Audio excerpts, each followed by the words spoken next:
talk about ignoring the 3D and having a good mental diet. So first of all, when we say ignore the 3D, if you can turn a blind eye to what's going on, then great.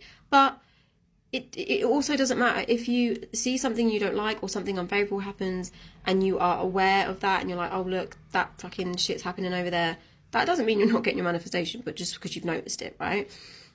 I think it's actually helpful having the 3D showing us those unfavorable things, because it's showing us where our thoughts were, what state we were in, and we know that we're changing that. So I'd look at that and be like, oh my god, look at that shit show I bloody created. And now look, I'm doing so much better. Having a better mental diet is about, in my opinion, knowing what you want, persisting in what you want, and not allowing anything opposing to, you know, imagine your mind is like a box, not allowing anything opposing that doesn't align with the reality you want to experience inside that box.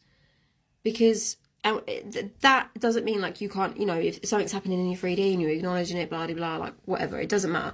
It's when you allow it to consume you, when you allow it to control you and you fixate on the circumstances. If you truly understood that circumstances don't matter and your 3D reality as it is now is just a reflection of the state you were in, it is just a manifestation of the thoughts you were once dwelling in. If you can understand that, then it should make it a whole lot easier.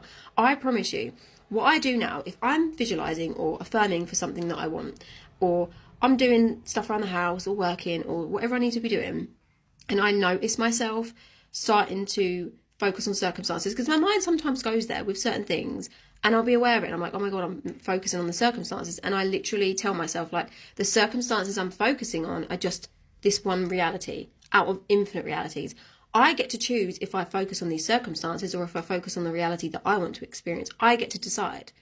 So if I have a choice to focus on my current circumstances that are playing out or the reality I want to experience, knowing that whatever I focus on is going to produce results according to that, then obviously I'm going to choose to focus on the reality that I want to experience. So if I was manifesting a specific person, say for example, or a relationship or a car or whatever it is, if I started thinking, yeah, no, but I haven't got the money for that, or, you know, that SP might not want me, or, you know, if I started having those thoughts, I'd be aware of it, like, hang on a minute, Sash, do those thoughts align with the reality you want to experience? Absolutely not. Do those thoughts come from the you that's got what you want? Absolutely not. So in that moment, I will shift my awareness and start thinking as the me that's got what I want. I'm like, I'm in that committed relationship with that person already. I've got that car, and I'd visualize myself in the car. I'd visualize myself in the relationship. It's literally that easy to shift from that state to that state, just instantaneously. I don't know if I said that word right, but 3D really doesn't matter. You're doing amazing, by the way. You all